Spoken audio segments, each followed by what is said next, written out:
Hello, my name is Melissa Cavender, and I'm going to be doing a presentation about horse feed and horse hay. Here is a couple of examples of hay that I have. This one to the left is an alfalfa, and it has the purple flowers in it. It has plenty of leafy parts to it.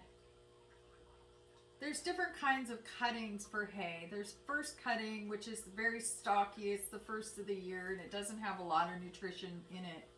The second cutting is more leafier, but the third cutting here is the most prominent that we want to purchase for the horses because it does have a lot more leaf content in it. This here is an orchard grass.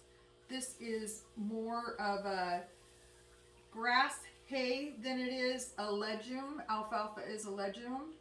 And the one that I don't have here on example is Timothy hay, but I do have a picture of the flower itself.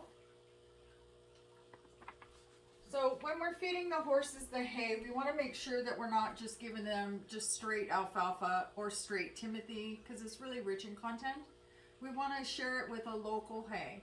We do grow local hay here in the Northwest, right down the road, and they come in different size bales. This is a picture of the small bales that we have here, but they also bring the larger bales for larger herds of horses. Things that we want to look for in the hay is surely, of course, not any foreign objects so that we don't have any twine. You can find twine in it or dead rodents, staples, rocks, dirt. We want to make sure that it's free of that.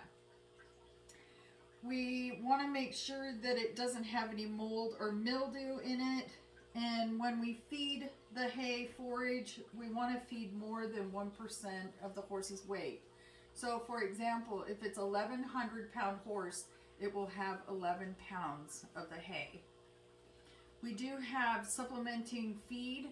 They have one called a sugar feed, a sweet feed, and it is high in content, so we don't want to feed it a lot of grain. The horses, they'll get hyperactive if they're fed too much sugar content grain. So we want to make sure that we're weighing the hay and the grain when we're feeding the horse to make sure that we're giving them the right quantity. And we want to mix together the hays so that we'll mix the alfalfa or the Timothy with the local so that we're equaling out the nutrition and we're making sure that we're getting the right vitamins and nutrients for the horses. So with grains, we have different types of grains, and we have the pelleted kind that can come either dry or it can have moisture in it, and that's due to the manufacturer's specifications.